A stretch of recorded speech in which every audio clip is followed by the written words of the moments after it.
Het lijkt Friesland wel zo koud, hè? Gevoelstemperatuur is min 68. Rom van de wedstrijd in Staphorst rent Dwight Lodewegers met een dik pak papier onder de arm richting wedstrijdbespreking. Hij had nogal wat informatie opgeschreven van de spelers.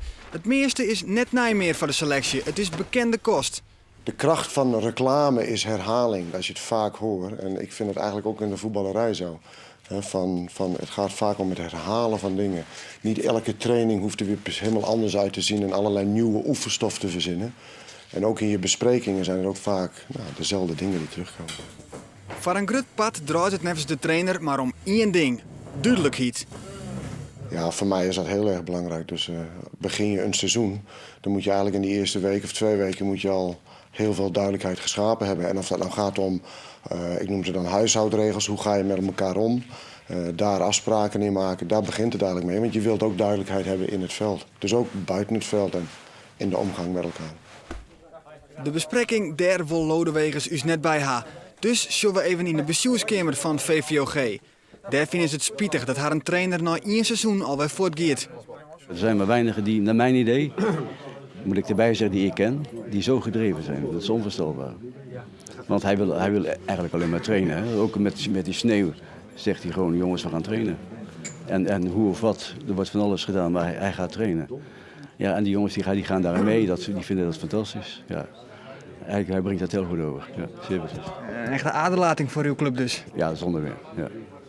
Ja, wat dat betreft is het heel moeilijk om een tweede man zo te vinden die dat allemaal in zich heeft. Hè? Tijdens de warming-up zit Lodewegers dicht bij de spelers. Nevens hem is het wichtig om een goede combinatie te vinden tussen momenten dat je boven de groep staat en momenten dat je er tussenin staat. Vroeger was een trainer veel meer een dictator als het ware, hè, om het even oneerbiedig te zeggen. Maar tijden veranderen. Hè. De jongeren die krijgen steeds meer een stem en hebben een mening en willen die ook uiten. Dus daar moet je in dat verhaal ook mee. En ik vind het wel zo prettig. Ja. Daar staat u wel voor open? Ja, absoluut. Zeker. Ik vraag hun heel veel juist. Ik vraag heel veel wat hun mening is. Wat vinden zij daarvan? En dan hoop je een goede feedback te krijgen, hè, dat waar we wat mee kunnen. Want als ze het zelf de oplossing hebben en aangeven, dat is het beste wat er is. Bij de ziektocht naar een trainer vond Cambuur het wichtig dat de naaiman goed geerwerkje kunnen mast met de assistenten. Henk de Jong, Jan Bruin en Sander van der Heijden, man die de Cambuurcultuur bewaken matten, wien al Fastline en daar mast de naaie trainer bijpassen. Nevens Henry Brink, assistent van Lodewegers bij VVOG, zit het maar de geerwerking wel goed. Je kunt als assistent zoveel van hem opsteken. Het is een heel rustig mens, laat veel toe.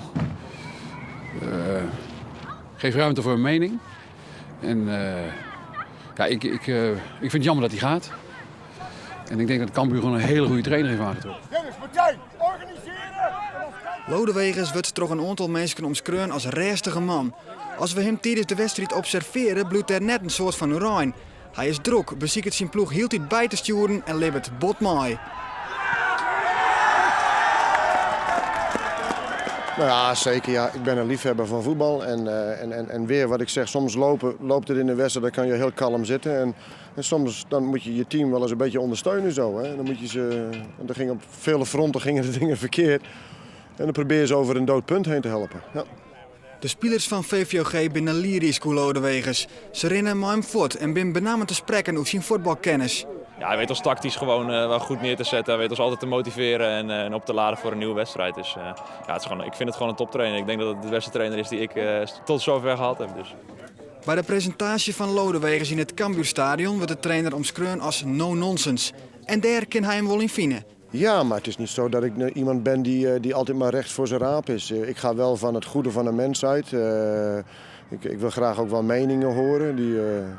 Dat is prima. En als iemand rare dingen gaat zeggen of roepen, ja, dan vind ik daar ook wel wat van. Maar nou, ja, no nonsense, ja.